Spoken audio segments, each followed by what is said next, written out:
Boa noite, pessoal. Digo boa noite porque gravo vídeo agora à noite, mas para aqueles que estiverem assistindo pela manhã ou à tarde, bom dia e boa tarde. Hoje nós vamos tratar dos delitos culposos. Bem, em atenção ao princípio da excepcionalidade, e esse princípio está previsto em quase todos os ordenamentos jurídicos, ao menos todos com os quais eu já tive contato, as ações culposas somente são puníveis quando previstas expressamente. Nosso Código Penal, lá no artigo 18, parágrafo único, descreve claramente esse princípio da excepcionalidade. Bem, isso significa que tipos penais da parte especial precisam declarar que punem a ação culposa, e é assim o que ocorre com o artigo 121, parágrafo 3º, que trata do homicídio culposo. Mas isso não significa, por outro lado, que essa previsão expressa exija que a palavra culpa esteja no nome iuris do delito ou dentro da descrição típica. Então, se nós analisarmos, por exemplo, o artigo 13 da Lei 10.826/03, que trata da omissão de cautela nos crimes de porte de arma de fogo, ou seja, o artigo 13 trata da deixar de observar as cautelas necessárias para impedir que um menor de 18 anos ou pessoa portadora de deficiência mental se apodere de arma de fogo que esteja sob sua posse ou que seja de sua propriedade. Deixar de observar as cautelas necessárias para impedir que o menor de 18 anos ou pessoa portadora de deficiência mental se apodere de arma de fogo que esteja sob sua posse ou que seja de sua propriedade. Bem, embora esse tipo penal não tenha a descrição expressa que se trata de um crime culposo, naturalmente que o é. E por quê? Bem, porque essa estrutura, omissão de cautela, só é compatível com a modalidade culposa.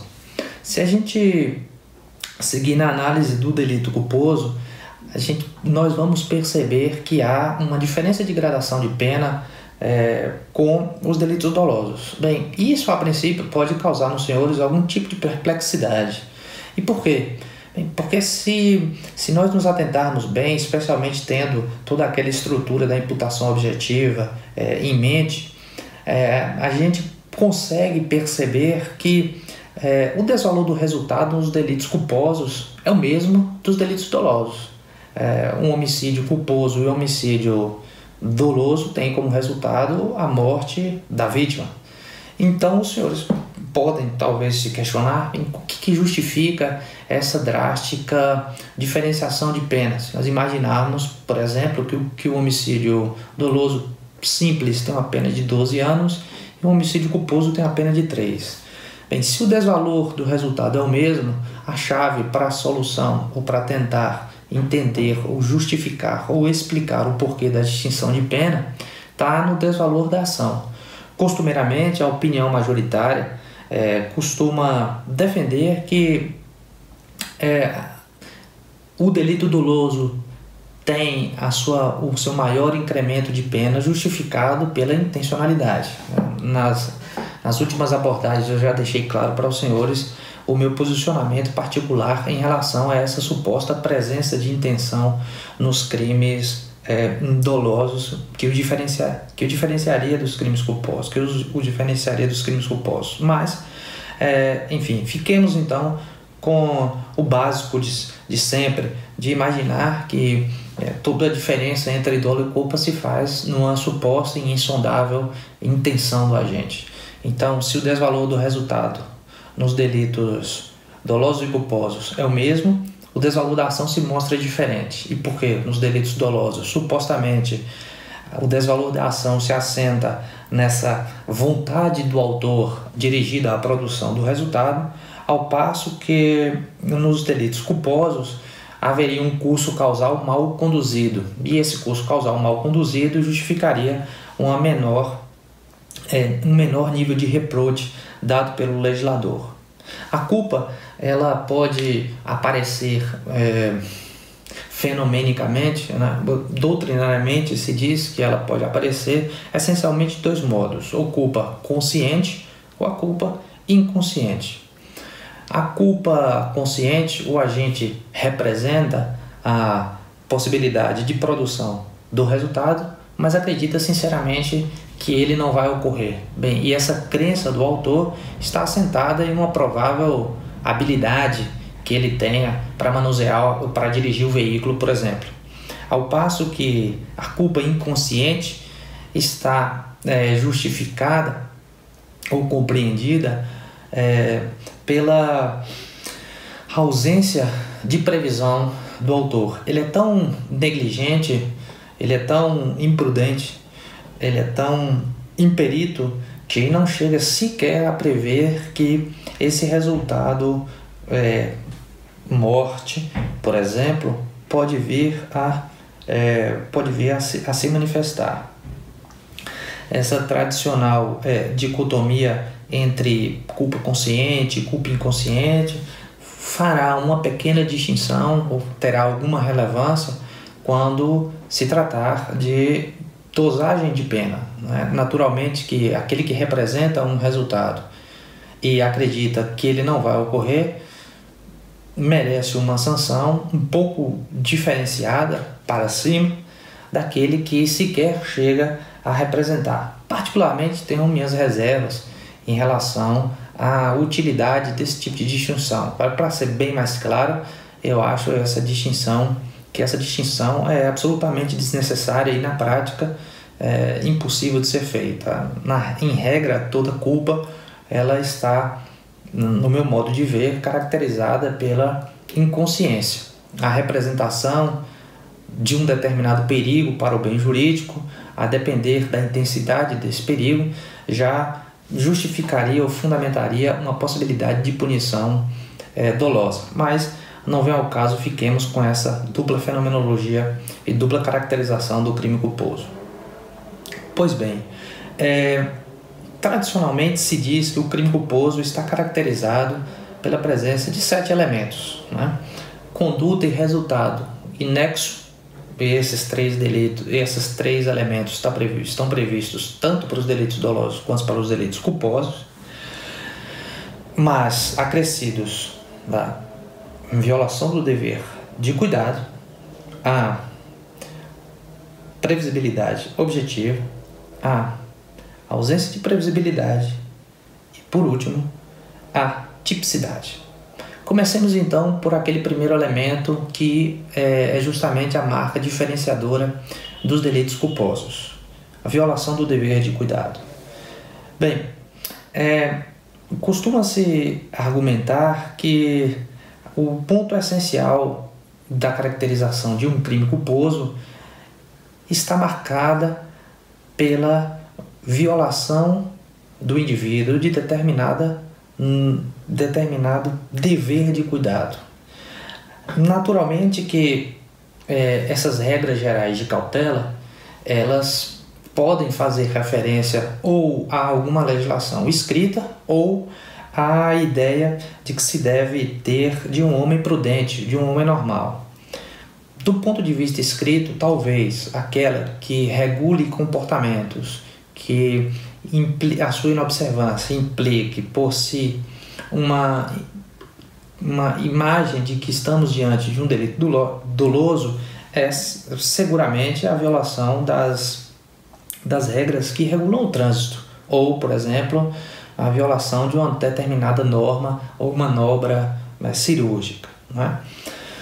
Mas essa referência geral sobre essa violação do dever de cuidado, referente a essas normas de cautela geral, elas merecem ser levadas em consideração quando o sujeito ativo do delito for uma pessoa absolutamente normal e sem nenhuma capacidade especial.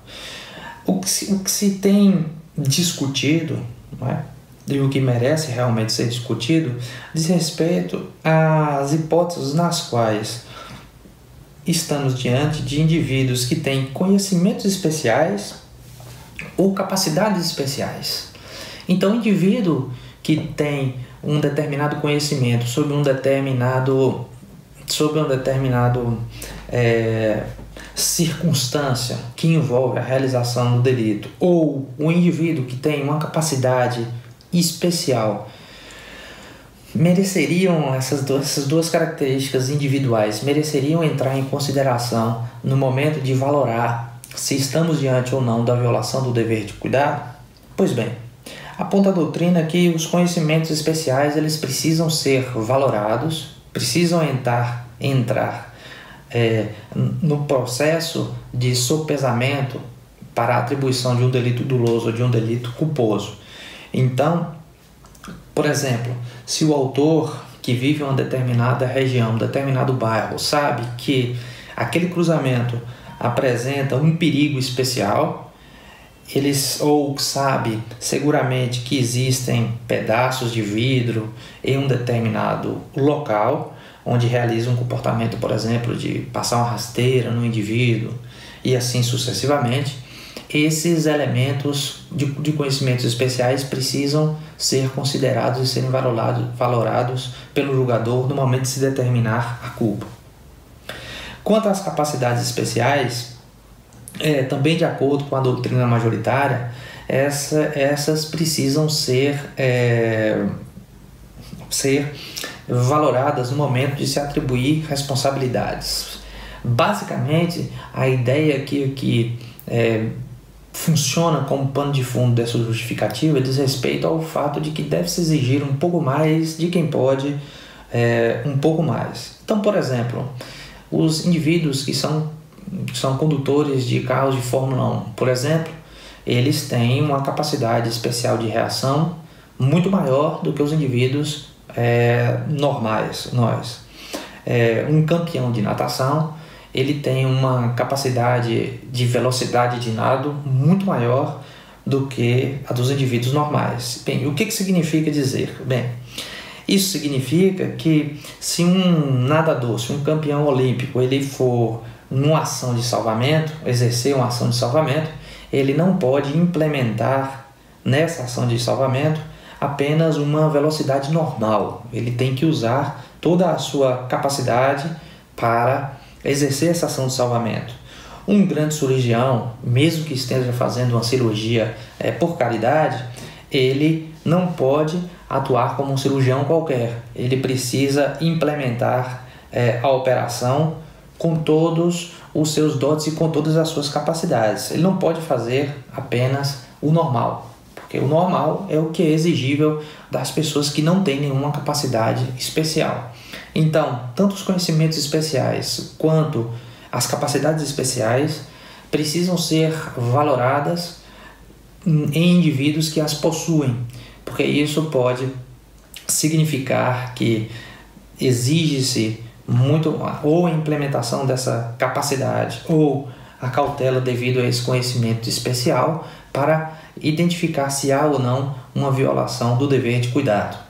Mas, novamente, então, um nadador que a princípio imprime uma velocidade absolutamente normal, embora possa fazê-lo porque possui a capacidade especial de forma mais rápida, viola o seu dever de cuidado quando não o faz. O cirurgião, quando implementa durante o exercício de uma operação apenas a sua capacidade normal, viola o seu dever de cuidado por não implementar todo o seu dote ou por toda a sua capacidade.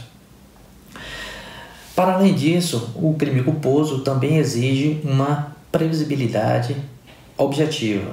Bem, o que significa isso? Que o pano de fundo do delito culposo está na capacidade ou está na possibilidade de prever esse resultado. Então, aqueles resultados que são absolutamente imprevisíveis, eles não podem ser atribuídos ao indivíduo. Então, imagine que um determinado cirurgião implemente todo o seu conhecimento para o exercício da sua capacidade, para o exercício da cirurgia, e durante a realização dessa, a paciente sofre uma síncope ou sofre uma reação alérgica absolutamente inesperada. Naturalmente que, dado o quadro clínico dessa paciente, de nunca ter tido alergia, esse resultado, morte que porventura venha a causar na mesa de cirurgia, não pode ser atribuído ao médico. Então, a ausência dessa previsibilidade torna o comportamento, ou converte o comportamento em um comportamento absolutamente irrelevante. Um outro elemento importante para a caracterização dos delitos culposos diz respeito aos delitos culposos na sua característica mais essencial, que é o crime inconsciente, diz respeito à ausência de previsão. E aqui costuma-se dizer, no direito brasileiro faz uma distinção que, em regra, não tem muito sentido. Costuma-se dizer que o agente não previu um determinado resultado porque ele foi imprudente, negligente ou imperito. Na verdade, essas três características, elas são muito mais confusas, muito mais servem muito mais para complicar do que para descomplicar. Porque se um comportamento imprudente, que se diz, por exemplo, um comportamento ativo, transitar com o seu veículo com os pneus carecas, ou um comportamento negligente, por exemplo, transitar com a porta do ônibus aberta, um motorista do ônibus que não fecha a porta. Bem, todas essas duas facetas, todas essas duas espécies têm um lado positivo e um lado negativo. Se o motorista transita com o pneu careca, ele também tem uma faceta negativa que não foi justamente não realizar a troca. O motorista de ônibus que não fecha as portas e transita com um veículo aberto e um passageiro, por exemplo, cai desse veículo, também exerce um comportamento positivo, que significa transitar com um veículo, não obstante porta aberta. Então, essa a ausência de previsão decorrente dessas três modalidades, penso eu que isso é uma distinção absolutamente desnecessária. Um próximo elemento do crime culposo diz respeito à tipicidade. A tipicidade é justamente aquela característica que nós falamos no início da necessidade de previsão expressa em cada tipo penal. Se não houver essa previsão expressa ou implícita dada a sua estrutura, como a gente viu no artigo 13 da Lei de Armas de Fogo, não é possível punir o crime culposo. Um ponto que merece relevância, embora não tenha muita discussão em território nacional, diz respeito à pergunta sobre se seria possível atribuir um determinado resultado a um indivíduo quando ficar comprovado que, mesmo que ele tivesse obedecido às cautelas necessárias, esse mesmo resultado teria ocorrido. Exemplificadamente, antes disso, então, essa pergunta pode até parecer para os senhores um pouco óbvia, porque seria um absurdo atribuir a um reproach à conduta de um indivíduo quando for possível identificar que esse mesmo resultado, lembre-se que o desvalor do resultado é o mesmo, ocorreria ainda que a cautela tivesse sido observada. Então imagine que o indivíduo A transita com o seu automóvel, o qual está com os pneus desgastados. Apesar do freio imediato, um pedestre é colhido e atingido. Esse pedestre, contudo, ingressou direta e de modo inopino na avenida. Bem, a perícia constata, por um lado, que mesmo que se os freios, se os pneus estivessem em perfeitas condições, a vítima teria sido igualmente colhida, porque o tempo de reação foi absolutamente curto para uma pessoa normal e o indivíduo seria fatalmente atingido. Então, pelo fato de andar com os pneus carecas, seria possível atribuir a esse indivíduo esse resultado? Bem, não são poucos os casos em que em que se apresentam problemas em relação à indagação sobre se o comportamento correto teria ou não evitado a consequência do resultado. Como teria evitado a consequência, isso é o resultado. Então, de acordo com a teoria e a doutrina majoritárias, se avaliando as circunstâncias do caso concreto, permanecer clara ou permanecer a possibilidade de que o resultado, mesmo com a observância do dever de cuidado, teria ocorrido, a solução deve ser pela negação desse delito culposo, justamente pela não conexão com a violação do dever. Explicarei novamente. Então, a violação do dever de cuidado e a sua previsibilidade objetiva precisam ser complementadas por um outro elemento, que é a conexão que deve existir entre a violação do dever e o resultado. O que isso significa?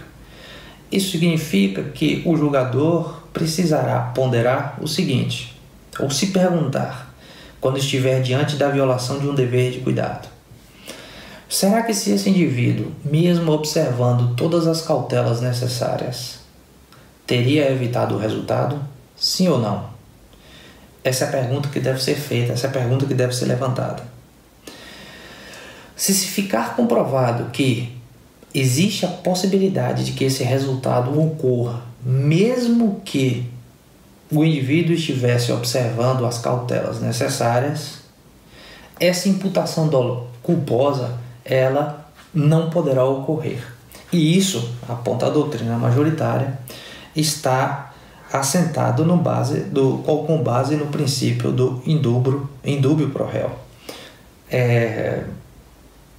Em poucas palavras, uma vez que fique demonstrado que a observância do dever de cuidado não interferiria no resultado, esse resultado não pode ser atribuído ao indivíduo. E é isso nós chamamos, ou nós denominamos de conexão com a violação do dever de cuidado.